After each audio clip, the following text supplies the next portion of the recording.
नमस्कार, प्रभा साक्षी के खास कार्यक्रम चाय पर समीक्षा में आप सभी का स्वागत है। मैं हूं आपके साथ अंकित सिंह और हमेशा की तरह इस कार्यक्रम में मौजूद हैं प्रभा साक्षी के संपादक नीरज कुमार दुबे जी। सर, बहुत स्वागत है आपका। धन्यवाद अंकित जी। और आज कार्यक्रम की शुरुआत हम कर्नाटक से करते हैं। कर्नाटक में चुनावी तारीखों का ऐलान हो गया है और ऐसे में सभी पार्टियां जो राजनीतिक दंगल में उतरना चाहती हैं अपनी अपनी आजमाइशें लगा रही हैं। मुख्य मुकाबला कर्नाटक में भाजपा और कांग्रेस के बीच माना जा रहा है। हालांकि जेडीएस भी एक अच्छा किरदार जरूर है कर्नाटक में। जी। कर्नाटक चुनाव को लेकर आप क्या देखते हैं? कांग्रेस के लिए क्या भविष्य है और भाजपा क्या सत्ता वापसी कर पाएगी? देखिए, बहुत कठिन चुनाव है, खासतौर पर अगर हम कर्नाटक के हाल के जो विधानसभा चुनाव के परिणाम रहे उनका विश्लेषण करें क्योंकि तो ध्रुवीकरण की कोशिश बहुत हो रही है। हाँ, ध्रुवीकरण की कोशिश भी हो रही है और कर्नाटक का जो राजनीतिक नाटक है वो समाप्त होता नहीं है। आप देखिए कि अगर हम हाल के जो विधानसभा चुनाव वहाँ पर पिछले 2 3 4 अभी उठाकर देख लें तो स्पष्ट बहुमत से कुछ दूर पीछे रह जाना, फिर इधर से विधायक का उधर जाना, उधर से विधायक का इधर आना और जोड़ तोड़ की राजनीति कर्नाटक में काफ़ी देखने को मिली है। अगर हम खासतौर पर दक्षिण भारत के अन्य राज्यों की तुलना में देखें तो कर्नाटक में ज़्यादा ये सब चीज़ें देखने को मिली हैं। जो इस बार का चुनाव है निश्चित रूप से बीजेपी के लिए कठिन चुनाव है, और लेकिन बीजेपी के लिए महत्वपूर्ण चुनाव इसलिए है क्योंकि कर्नाटक दक्षिण में उसका एक प्रवेश द्वार माना जाता है बीजेपी के लिए। क्योंकि कर्नाटक में जब वहाँ पर उनकी सरकार बनी उसके बाद ही दक्षिण के अन्य राज्यों में बीजेपी के लिए दरवाजे खुले विधानसभाओं में पहुँचने के। लोकसभा की सीटें भी आने लगी फिर। तो अगर हम देखें कर्नाटक में मुकाबला, आपने जैसा कहा कि मुख्य मुकाबला बीजेपी और कांग्रेस के बीच में है। कांग्रेस काफ़ी समय से मेहनत कर रही है और वहाँ पर हमने देखा कि सबसे पहले उसने अपने आधे से ज़्यादा उम्मीदवारों के नामों का ऐलान भी कर दिया। बीजेपी के अब तक नहीं हुए हैं। तो अब कांग्रेस वहाँ पे काफ़ी समय से, खास तौर पे डीके शिव कुमार हो चाहे सिद्धारमैया हो, लगातार दौरे कर रहे हैं। भारत जोड़ो यात्रा भी काफ़ी समय तक कर्नाटक में रही थी। कांग्रेस अध्यक्ष के तौर पर मल्लिकार्जुन खड़गे के लिए ये एक बड़ी परीक्षा है क्योंकि कर्नाटक उनका गृह राज्य है। हालांकि हमने देखा कि उनका जो गृह जिला है वहाँ पर बीजेपी का महापौर और उप महापौर भी हाल ही में बन गए हैं। तो लेकिन चुनाव विधानसभा के हैं तो मुद्दे अलग होंगे और परिणाम भी शायद देखने को मिलेगा कि क्या अलग होते हैं। लेकिन जहाँ तक अगर हम बात करें तो ये जो चुनाव है इस बार का बहुत महत्वपूर्ण चुनाव होने जा रहा है क्योंकि लोकसभा चुनाव से ठीक पहले कर्नाटक में चुनाव है एक साल पहले। और ये चुनाव कांग्रेस के लिए भी करो या मरो की स्थिति है। अगर वो दक्षिण में बीजेपी से सत्ता छीन लेती है कांग्रेस तो अपना आधार बढ़ाने के लिए कांग्रेस के पास एक बड़ा जरिया होगा। आपने देखा था हिमाचल में बीजेपी से उन्होंने सत्ता छीनी। तो कांग्रेस, ये क्षेत्रीय दल जो आज ये दावा कर रहे हैं कि बीजेपी को हम हरा सकते हैं, बीजेपी को हराने के लिए कांग्रेस हमारे नेतृत्व में हमारे साथ आए, तो कांग्रेस अगर कर्नाटक छीन लेती है तो कांग्रेस को ये कहने को मौका मिलेगा कि बीजेपी का असली विकल्प हम ही हैं, बीजेपी को हम ही हरा सकते हैं और हमारे नेतृत्व के बिना विपक्षी मोर्चा सफल नहीं हो पाएगा और बीजेपी को नहीं हराया जा सकता। ऐसा कांग्रेस दावा कर पाएगी अगर कर्नाटक वो जीत जाते हैं। और अगर हम देखें इस बार का कर्नाटक चुनाव महत्वपूर्ण इसलिए है क्योंकि सिद्धारमैया कह चुके कि हमारा आखिरी चुनाव है ये। येदियुरप्पा विधानसभा चुनाव नहीं लड़ रहे हैं। येदियुरप्पा पे भी आना चाहूंगा। हाँ, येदियुरप्पा कह चुके हैं कि हम चुनाव नहीं लड़ेंगे क्योंकि वो चुनावी राजनीति से संन्यास ले चुके हैं और वो पार्टी के लिए काम करेंगे। माना जा रहा है उनका बेटे को टिकट मिलेगा विधानसभा का। देवेगौड़ा के लिए भी ये एक महत्वपूर्ण चुनाव है क्योंकि वो भी मतदाताओं से भावुक अपील करेंगे कि हमारी पार्टी को मत दीजिए। तो हम देखें अगर जो कर्नाटक की राजनीति के दिग्गज हैं, चाहे येदियुरप्पा हो या सिद्धारमैया हो, देवेगौड़ा हो, लगभग एक ही उम्र के, मल्लिकार्जुन खड़गे भी है। हाँ, मल्लिकार्जुन खड़गे भी हैं। तो ये सब एक ही उम्र के वयोवृद्ध नेता हैं। इनकी अपील भी है। देखना होगा कि जनता इनमें से किसका साथ देती है। और अगर हम जातिगत आधार पर देख लें तो जैसा कि जो येदियुरप्पा जी आपने जिक्र भी किया, येदियुरप्पा को भाजपा एक बार फिर से ज्यादा प्रमोट नहीं कर रही है। हर जो बड़े नेता जाते हैं कर्नाटक में उनके साथ वो येदियुरप्पा दिखते हैं। येदियुरप्पा को लेकर एक तरीके से रोड शो तक किया जा रहा है। येदियुरप्पा के नाम की जयकारे लगवाए जा रहे हैं। तो येदियुरप्पा एक बार फिर से चर्चा में नहीं है। कहीं ना कहीं बोमई पीछे आपको नजर नहीं आ रहे हैं? नहीं, देखिए अगर हम देखें तो क्या है कि वो जिस समुदाय से आते हैं, लिंगायत समुदाय से आते हैं। अगर हम कर्नाटक की आबादी में देखें तो 17% आबादी है लिंगायत समुदाय की। अब 17% आबादी, और हमको जरा इतिहास देखना होगा। कर्नाटक में 1952 के बाद से 23 मुख्यमंत्री हुए, 23 में से 10 लिंगायत समुदाय के रहे हैं, और अभी भी शायद 57-58 लिंगायत समुदाय से विधायक हैं टोटल, अगर हम असेंबली में देखें तो। और उसमें सर्वाधिक शायद 57 में से 37 या 38 लिंगायत बीजेपी के हैं। तो और ये जो लिंगायत समुदाय है, अगर हम इसका इतिहास उठाकर देख लें तो ये मूल रूप से कांग्रेस के साथ थे। और 1989 का जो विधानसभा चुनाव था कर्नाटक में, उसमें कांग्रेस को बड़ा जबरदस्त बहुमत मिला था। और लेकिन राजीव गांधी ने, तत्कालीन मुख्यमंत्री थे वीरेंद्र पाटिल, उनकी सरकार बर्खास्त कर दी थी। वो लिंगायत समुदाय से थे। तब से लिंगायत दूर होते गए और येदियुरप्पा का जैसे उभार होता गया तो वो बीजेपी के साथ जुड़ते गए। और लिंगायत समुदाय बीजेपी के लिए एक बड़ा वोट बैंक है। और ख़ासतौर पर हम देखें तो आपने कहा कि येदियुरप्पा को क्यों घुमा रहे हैं। येदियुरप्पा को इसलिए घुमा रहे हैं कि कांग्रेस बार बार ये आरोप लगा रही है कि बीजेपी ने येदियुरप्पा को साइड कर दिया। अब अगर ये मैसेज जनता तक चला गया, लिंगायत समुदाय तक चला गया कि येदियुरप्पा को साइड कर दिया गया, तो बीजेपी को नुकसान हो जाएगा। इसलिए बीजेपी हर बार हर जगह आगे येदियुरप्पा को रख रही है, उनके बेटों को आगे रख रही है और ये दिखा रही है। येदियुरप्पा भी कह रहे हैं कि वो भी स्टार प्रचारक हैं, वो भी काम कर रहे हैं पार्टी के लिए। तो येदियुरप्पा को साइडलाइन नहीं किया गया है। अमित शाह अपने जो साक्षात्कार दे रहे हैं आजकल टीवी चैनलों पर, उनमें भी यही कह रहे हैं कि हमारी पार्टी में जो वयोवृद्ध नेता हैं, वरिष्ठ नेता, उनको नज़रअंदाज नहीं किया जाता है। तो ये इस तरीके की बातें कर रहे हैं, कह रहे हैं कि हमने येदियुरप्पा को नज़रअंदाज नहीं किया है ताकि वो मैसेज ना चला जाए जनता के बीच में जो कांग्रेस देना चाह रही है। और कांग्रेस ने भी कुछ लिंगायत समुदाय के जो नेता हैं उनको अपनी जो चुनाव अभियान समिति उसका प्रमुख वगैरह बनाया है। और अगर हम देखें जो लिंगायत समुदाय, हमने बात करी कि लगभग 17% आबादी है, उसके बाद जो 15% आबादी वहाँ पे वोक्कालिगा समुदाय की है। और ये जो वोक्कालिगा समुदाय है, इसका मैसूर और उसके आसपास में काफ़ी प्रभाव है, जो कि देवगढ़ा की बेल्ट मानी जाती है। देवगढ़ा परिवार का एक आधार माना जाता है उस क्षेत्र में। और हमने देखा कि वहाँ पर मुस्लिम आरक्षण खत्म करके जो 4% था, धार्मिक आधार पर आरक्षण था, वो 2-2% दे दिए गया वोक्कालिगा को और लिंगायत को। तो इन दोनों समुदाय को खुश करने का एक प्रयास किया गया है। और लिंगायत हम कह सकते हैं कि सिद्धारमैया से खासतौर पर नाराज हैं। मैं आपको पिछले विधानसभा चुनाव के समय का आपको जरूर बताना चाहूँगा। उस समय चुनाव से ठीक पहले सिद्धारमैया जब मुख्यमंत्री थे, उन्होंने कहा था कि हम लिंगायत समुदाय को एक धार्मिक अलग एक धर्म के नाम पर उन्होंने कुछ ऐसा एक आयोग बनाने की बात कही थी कि इसको एक अलग धर्म के तौर पर पेश करने की बात कही थी, जिससे वो लोग नाराज हो गए थे। और यही एक बड़ा कारण था कि जितने भी लिंगायत बहुल सीटें थी वहाँ पे कांग्रेस का सुपड़ा साफ हो गया था। और जो उनके उस समय कांग्रेस के मंत्री लिंगायत समुदाय से थे या विधायक थे, वो भी चुनाव हार गए थे। तो लिंगायत समुदाय एक काफ़ी प्रभावशाली समुदाय है। और ख़ासतौर पर जो हम देखते हैं कर्नाटका में मठ, वो लिंगायत समुदाय के ही अधिकतर हैं। तो वहाँ पर उन मठों से बड़ी संख्या में लोग जुड़े हुए हैं, उनकी आस्था जुड़ी हुई है। इससे आप देखते हैं कि कभी भी कोई बड़ा नेता दिल्ली से जाता है, चाहे किसी पार्टी का हो, वो मठों में ज़रूर जाता है और वहाँ पर जो स्वामी हैं उनसे मुलाकात करता है, उनका आशीर्वाद लेता है। तो ये एक बड़ा समुदाय है, प्रभावशाली समुदाय है।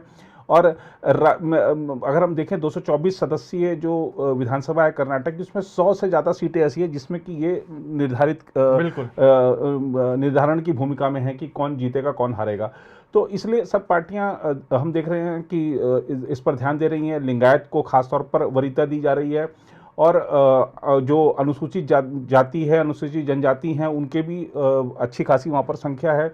शायद जो ब्राह्मण हैं वो 3-4% हैं। तो हमने देखा कि प्रहलाद जोशी को भी उसमें समिति में रखा गया है, जो चुनाव प्रचार समिति कर्नाटक के लिए बीजेपी की आने वाली है। तो कुल मिलाकर देखिए सभी पार्टियां सभी अपने अपने तरफ से जोर लगा रही हैं। मुझे लगता है कि ये जो चुनाव है इस मायने में महत्वपूर्ण है। जैसे हमने एक बात करी कि एक तो जो वयोवृद्ध नेता हैं सभी पार्टियों के, जिन्होंने कर्नाटक की राजनीति में बड़ा योगदान दिया है, उनके लिए ये चुनाव एक तरह से हम कह सकते हैं कि हो सकता है कि अंतिम चुनाव भी हो, क्योंकि एक एज के बाद या तो व्यक्ति फिर वो चुनावी राजनीति से संन्यास ही ले लेता है। तो वो येदियुरप्पा संन्यास ले चुके हैं चुनावी राजनीति से, सिद्धारमैया कह चुके कि मेरा अंतिम चुनाव है, देवगौड़ा जी भी राज्यसभा में सक्रिय राजनीति में, मल्लिकार्जुन खड़गे भी 80+ हैं। तो ये एक वयोवृद्ध नेताओं के लिए एक ये चुनाव में देखना होगा कि उनकी कितनी अपील रहती है। दूसरा, बीजेपी जो फोकस कर रही है, हमने देखा कि उन्होंने मुंबई जी को, जो बसवराज उमई को जो बनाया मुख्यमंत्री, वो भी लिंगायत समुदाय से हैं। तो बीजेपी का फोकस है कि जो डेवलपमेंट है और जो डबल इंजन की सरकार है उसके माध्यम से पुनः सत्ता में लौटा जाए। वहाँ पर हम देख रहे हैं अब जैसे जैसे चुनाव प्रचार आगे बढ़ेगा हम देखेंगे कि जो हिंदुत्व के मुद्दे हैं वो सामने आएंगे। बीजेपी के नेताओं ने अपने भाषणों में जो ये मुद्दा उठाना शुरू कर दिया है कि किस तरीके से धार्मिक आधार पर आरक्षण को खत्म किया गया, और खासतौर पर पीएफआई पर जो बैन लगा है उससे कर्नाटका को बड़ा लाभ हुआ है, क्योंकि इस तरह के उग्रवादी तत्व, बड़ा मुद्दा है इसमें। जी टीपू सुल्तान भी होगा, लेकिन पीएफआई जैसे जो संगठन है उनके जरिए कर्नाटक में कानून व्यवस्था को बिगाड़ने के प्रयास हुए थे, कई जगह दिक्कत भी हुई थी, हिंसा भी हुई थी। तो ये सब चीज़ों पर अब पार पाया गया है। तो मुझे लगता है कि कर्नाटका का जो परिणाम होगा वो चौंकाने वाला होगा, लेकिन मैं मानता हूं कि क्योंकि कांटे की टक्कर है और अभी फिलहाल जो हम परिदृश्य देख रहे हैं ये कह पाना मुश्किल होगा कि कोई पार्टी को स्पष्ट बहुमत मिलने जा रहा है। फिलहाल एक तो चुनावी ओपिनियन पोल आए हैं, लेकिन जैसे जैसे चुनाव आगे बढ़ेगा मुद्दे नए नए आएंगे, और वहाँ पर क्योंकि इस समय जो सबसे बड़ा खेल चल रहा है कर्नाटका में वो चल रहा है दल बदल का। कोई बीजेपी में जा रहा है, कोई कांग्रेस से बीजेपी में आ रहा है, या कोई जेडीएस ज्वाइन कर रहा है। तो अभी ये जो दल बदल का खेल है उसके बाद जो फाइनल लिस्ट हमारे सामने होगी उम्मीदवारों की कि कौन किस पार्टी का उम्मीदवार है, उसके बाद कुछ कह पाना थोड़ा सा ज़्यादा कर्नाटक के बारे में सटीक रहेगा। फिलहाल हम देखते हैं कि कर्नाटक का जो चुनाव है ठीक एक साल पहले जो लोकसभा चुनाव से पहले हो रहा है, तो ये एक महत्वपूर्ण चुनाव है बीजेपी के लिए, क्योंकि दक्षिण के लिहाज से भी, और एक समृद्ध राज्य है कर्नाटका। तो अगर हम देखें तो वो एक समृद्ध राज्य, जब किसी पार्टी के पास उसकी सत्ता होती है तो वो पार्टी भी केंद्र में मजबूत होती है, बिल्कुल जैसे महाराष्ट्र है, गुजरात है। तो ये एक जब बड़े राज्य जब किसी पार्टी के पास होते हैं तो राजनीतिक रूप से उसकी ताकत बढ़ती ही है। तो अगर ये कर्नाटका कांग्रेस के पास चला गया तो दिक्कत हो जाएगी बीजेपी को, लेकिन देखना होगा कि आने वाले दिनों में किस तरह से बीजेपी ने ताकत दिखानी शुरू भी कर दी है। हालांकि कांग्रेस की ओर से प्रियंका गांधी, राहुल गांधी जा चुके हैं कर्नाटक, जा चुके हैं, और कांग्रेस लगभग एक साल से वहां पर अपने कई वरिष्ठ नेताओं को दिल्ली से वहां पे जमाया हुआ उन्होंने वहां पे कि आप बैठे रहिए, आपको यहाँ कर्नाटका हमारे को हाथ से जाने नहीं देना है। तो कांग्रेस भी बहुत समय से मेहनत कर रही है, इसलिए ये कहना सही नहीं होगा कि बीजेपी ही मेहनत कर रही है, कांग्रेस भी बहुत मेहनत कर रही है। देखना होगा कि अब आगे चलकर, और ये भी देखना होगा कि ये जो हमारे श्री कुमारस्वामी हैं वो किस तरफ जाते हैं, क्या चुनाव पूर्व गठबंधन होता है या चुनाव बाद गठबंधन होता है, ये आगे आने वाले दिनों में पता चलेगा। तो दोनों, या चाहे कांग्रेस हो या फिर भाजपा हो, और वो दोनों के साथ ही जा चुके हैं, दोनों के साथ ही उनकी जो बाद में ऐसे स्थितियां पैदा हुई हैं कि सरकार गिरी है। फिर भी देखना होगा। भाजपा और कांग्रेस ये बात अच्छी तरह से जानती है कि गुजरात नहीं है, भाजपा भी वहां मेहनत कर रही है और कांग्रेस भी कर रही है। खैर, अब दूसरी तरफ केजरीवाल जी भी शायद होके आए हैं वहां पे, और केजरीवाल की पार्टी की ओर से कैंडिडेट्स का ऐलान तक हो रहा है। तो देखते हैं कर्नाटक में क्या कुछ होता है 13 मई को। फिलहाल दिल्ली आते हैं सर, और दिल्ली में जिस तरीके से संसद में बवाल जारी है, संसद का कामकाज लगता नहीं है कि कब तक शुरू होगा या नहीं होगा। क्या संसद सत्र का जो बजट सत्र है, जो दूसरा चरण है, वो ठीक से चल पाएगा, नहीं चल पाएगा, असमंजस की स्थिति है। बिना चर्चा के बजट पारित भी कर दिया गया।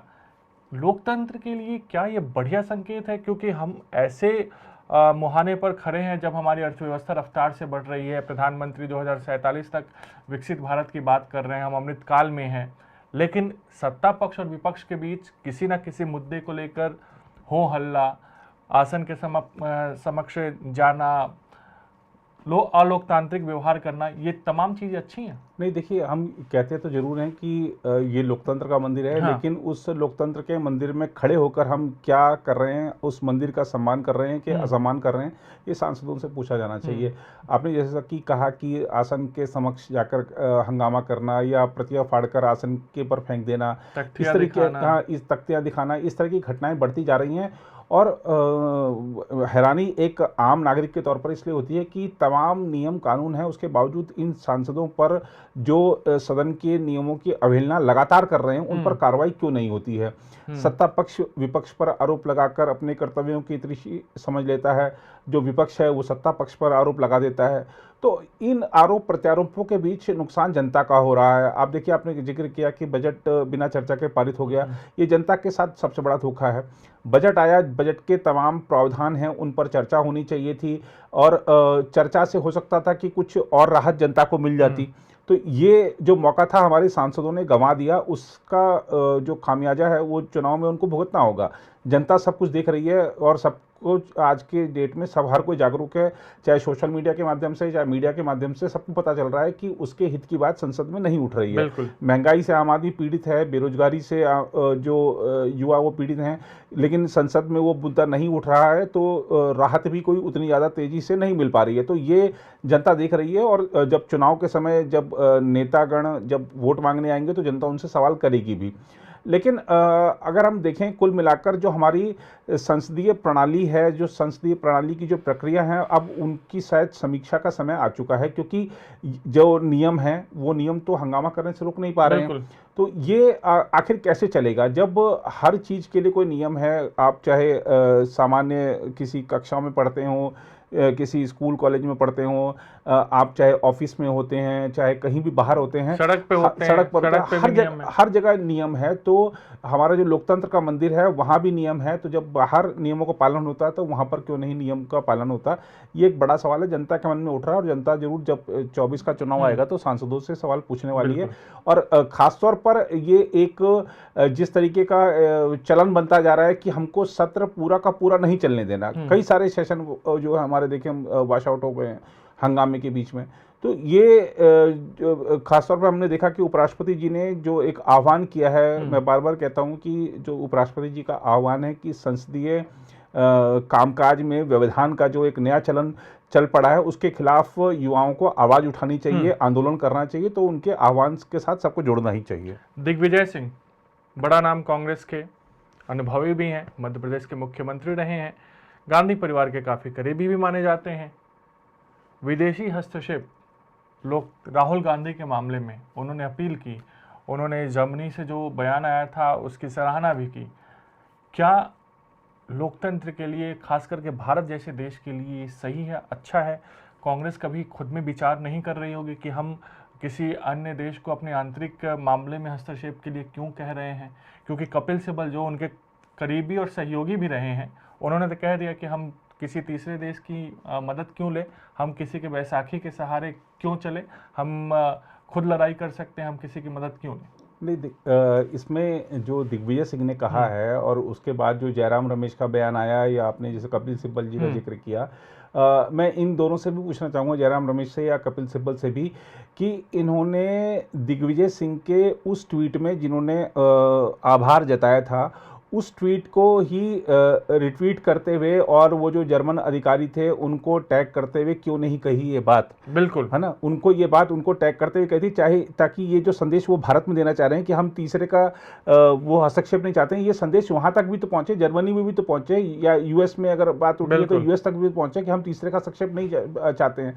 आप खाली भारत में ये बात क्यों कह रहे हैं? आप खाली यहाँ पे राजनीतिक संदेश देने की बात कर रहे हैं, लेकिन आप विश्व को जो संदेश दे रहे हैं वो इससे अलग है। और विश्व को जो संदेश दिया जा रहा है वो ये है कि हम बहुत मुश्किल में हैं, आप हमारी मदद कीजिए, आप हमको सत्ता दिलाइए, आप इसमें हमारी मदद कीजिए। इस तरीके के जो बयान हैं वो बताया जा रहा है कि राहुल गांधी ने लंदन में दिए। अब जो दिग्विजय सिंह का जो बयान सामने आया है, तो कुछ इसमें कहीं भी दो राय की गुंजाइश नहीं दिखती है कि ये लोग विदेशी हस्तक्षेप नहीं चाहते हैं, विदेशी हस्तक्षेप चाह रहे हैं, इसलिए तो आभार जता रहे हैं। और जैसा कि वित्त मंत्री जी का जो आप ट्वीट देखेंगे तो उससे बहुत सारी स्थिति स्पष्ट हो जाती है कि ये लोग किस हद तक जा रहे हैं। सोशल मीडिया पर लोग लिख रहे हैं कि कांग्रेस की स्थापना एक विदेशी मूल के व्यक्ति ने की थी और इस पार्टी को विदेशी मूल के व्यक्ति चला रहे हैं, तो ये इसलिए विदेशी हस्तक्षेप चाहते हैं। तो कांग्रेस का विदेशी मोह इतना क्यों है, ये बात कांग्रेस को बतानी होगी। और जयराम रमेश हो चाहे कोई और हो, बार बार दिग्विजय सिंह के बयान से पल्ला झाड़ लेते हैं। हमने देखा पुलवामा के मामले में वो बार बार सवाल उठाते हैं दिग्विजय सिंह, तो कांग्रेस पल्ला झाड़ लेती नहीं, उनका निजी बयान है। अभी जर्मन अधिकारी का उन्होंने आभार जताया, उन्होंने कह दिया नहीं उनका निजी बयान है और हम विदेशी हस्तक्षेप नहीं चाहते हैं, हम तीसरे पक्ष का इसमें हस्तक्षेप नहीं चाहते हैं। तो या दूसरे पक्ष का हस्तक्षेप नहीं चाहते हैं, तो ये आप एक स्पष्ट रूप से लिख क्यों नहीं देते कि दिग्विजय सिंह की किसी भी बात से पार्टी का कोई वास्ता नहीं है और उनके किसी भी बयान के लिए हम जिम्मेदार नहीं होंगे। तो और उनके बयान को गंभीरता से भी ना, उनके बयान को गंभीरता से नहीं, तो उनका जो भी उनका कार्यालय में जहाँ भी उनका कक्ष है उसके नीचे एक लाइन ये लगा देनी चाहिए। हाँ। तो लोग आपस में फिर बाद में समझ ही जाएंगे कि जो बयान दे रहे हैं वो अपने निजी आधार पर दे रहे हैं। पब्लिक को बेवकूफ़ बनाने से बचना चाहिए, मुझे लगता है। बिल्कुल, और उनके बयान निजी हो जाते हैं, लेकिन तमाम जो समितियां हैं उनमें उनको प्रमुखता से रखी भी जाती हैं। बिल्कुल। सर, चूंकि राजनीतिक चर्चा हम ज़्यादा करते हैं तो एक सवाल जाते जाते आपसे पूछ ही लेते हैं कि ममता बनर्जी का आज से 1 महीना 1.5 महीना पहले का बयान लीजिए कि हम कांग्रेस के बगैर गठबंधन बनाकर चुनाव लड़ने जा रहे हैं, हम अकेले चुनाव लड़ने जा रहे हैं, हम क्षेत्रीय दलों के साथ मिलकर चुनाव लड़ने जा रहे हैं। उसी समय नीतीश कुमार कहते हैं कि कांग्रेस जो कहे वो हम लोग करेंगे। आज की परिस्थिति में विपक्ष को एक होना चाहिए, राहुल गांधी के साथ गलत हुआ है, ममता बनर्जी कहते हैं, नीतीश कुमार कहते हैं कि कोर्ट के मामले में हम नहीं बोलेंगे। बयानों में फर्क देखिए सर, क्या परिस्थिति दिख रही है 2024 से पहले? देखिए 2024 से पहले हम अभी जैसे शुरू में जिक्र कर रहे थे कि परिस्थिति तब और क्लियर होगी जब ये कर्नाटक का चुनाव हो जाएगा, राजस्थान का, मध्य प्रदेश का, छत्तीसगढ़ का चुनाव हो जाएगा। तो ये चुनाव के बाद कांग्रेस कितनी स्ट्रांग है इस पर बहुत कुछ निर्भर करेगा। विपक्षी एकता हो पाती है या विपक्षी एकता नहीं होती है, 2-3 गठबंधन लड़ते हैं बीजेपी के खिलाफ। तो मुझे लगता है कि विपक्ष का नेतृत्व करने के लिए पहले कांग्रेस को कई सारे एग्जाम पास करने की जरूरत है, जिसमें कर्नाटका पहले है, फिर तेलंगाना है, फिर छत्तीसगढ़ है, फिर छत्तीसगढ़, मध्य प्रदेश और राजस्थान, मिजोरम तो साथ में ही है। तो ये 4-5 एग्जाम हैं, इसमें से अगर वो 2-3 भी पास कर लेती है तो विपक्ष की लीडर तो कम से कम बन जाएगी। बिल्कुल, तो देखना दिलचस्प होगा कि आने वाले दिनों में राजनीति कैसी रहती है, लेकिन सबकी निगाहें इस वक्त कर्नाटक पर रहेगी और कर्नाटक के लिए हम आपको लगातार अपडेट्स भी देते रहेंगे। आज के चाय पर समीक्षा कार्यक्रम में इतना ही। अगले सप्ताह आपसे फिर मुलाकात होगी, तब तक मुझे यानी अंकित सिंह और प्रभा साक्षी के संपादक नीरज कुमार दुबे को दीजिए इजाजत। नमस्कार। अगर आप भी लेना चाहते हैं देश दुनिया की तमाम जानकारी तो आज ही सब्सक्राइब करें हमारे चैनल को। साथ ही नीचे दिए बेल आइकन को जरूर दबाएं ताकि हर अपडेट आप तक पहुंच सके।